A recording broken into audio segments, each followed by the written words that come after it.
Marami na ang nagdiriwang sa crypto community dahil akala nila ay tapos na ang matagal na laban sa pagitan ni Ripple, ang kumpanyang nasa likod ni XRP at ng US Securities and Exchange Commission or SEC.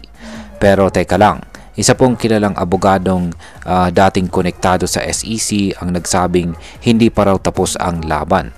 Kaya ngayong araw ay pag-uusapan po natin kung bakit hindi pa pala tapos ang XRP lawsuit at ano ang ibig sabihin nito para sa mga hodlers at traders at kung may dapat ba tayong ikabahala.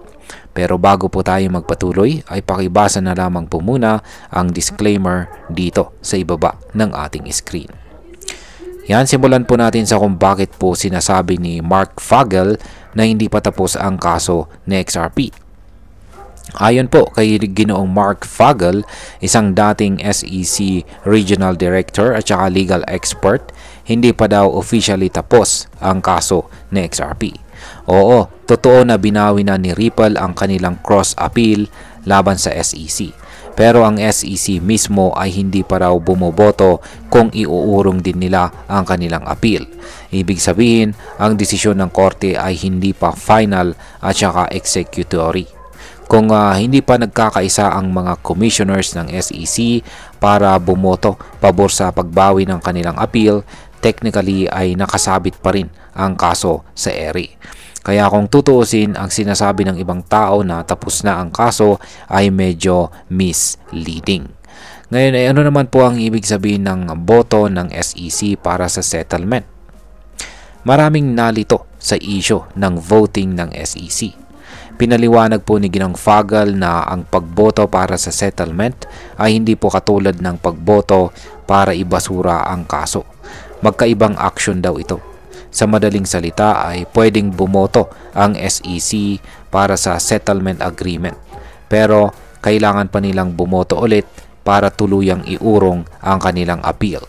At dahil wala pong transparency sa kung ano ang eksaktong pinagbobotohan sa loob ng SEC, hindi rin natin alam kung anong opsyon ang napagkasunduan nila.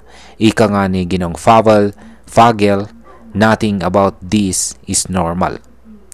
Ngayon ay tama bang magdiwang agad ang XRP community? Maraming XRP holders ang agad na nagdiwang. May mga nagsabing finally tapos na.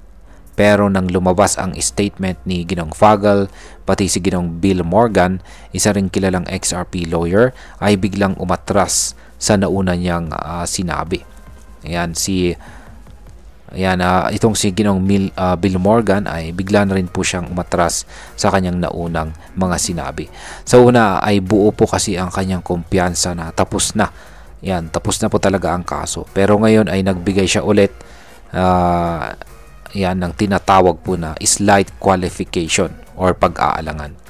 So sa madaling salita ay maraming mga tao ang masyadong nagmamadali na mag-conclude.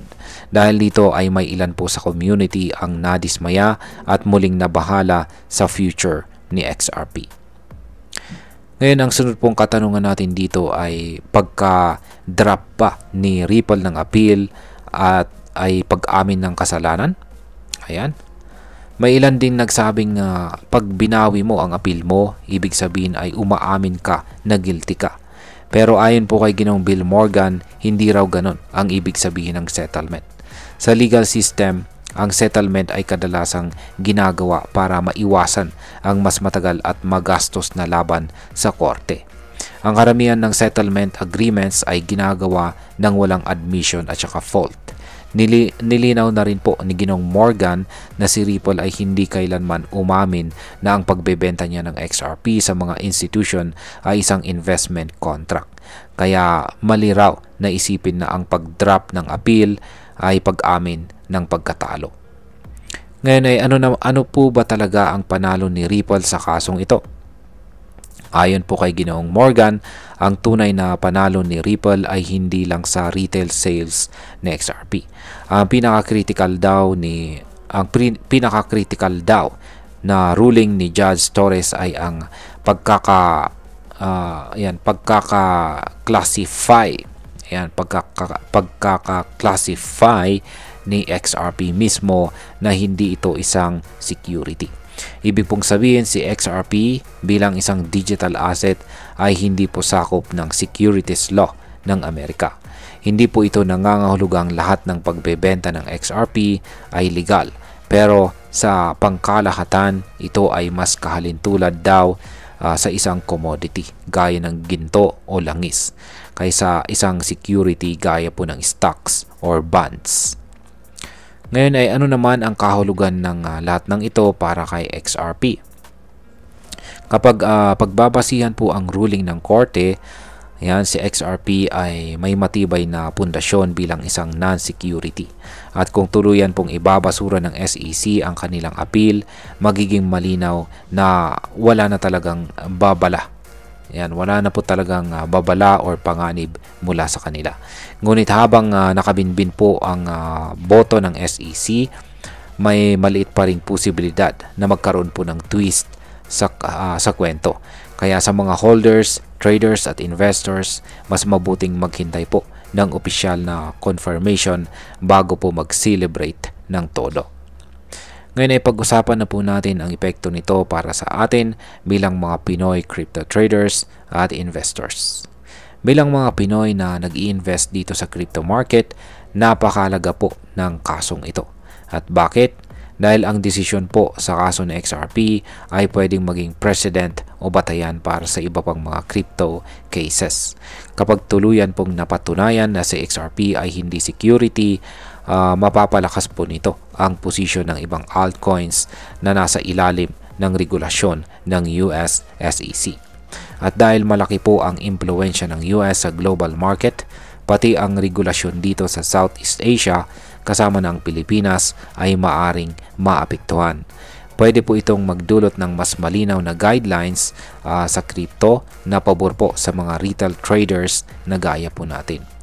At bilang panghuli, ang masasabi ko naman tungkol dito ay para sa akin ang pangyayaring ito ay isang paalala sa lahat ng crypto investors na huwag agad maniwala sa mga headlines at saka hype. Lagi po tayong mag-research, makinig sa mga legal experts at unawain ang legal na proseso. Sa XRP ay may malaki ng panalo. Pero hindi pa tapos ang laban hanggat hindi pa bumuboto ang SEC na tuluyan na nilang ibasura ang kanilang appeal.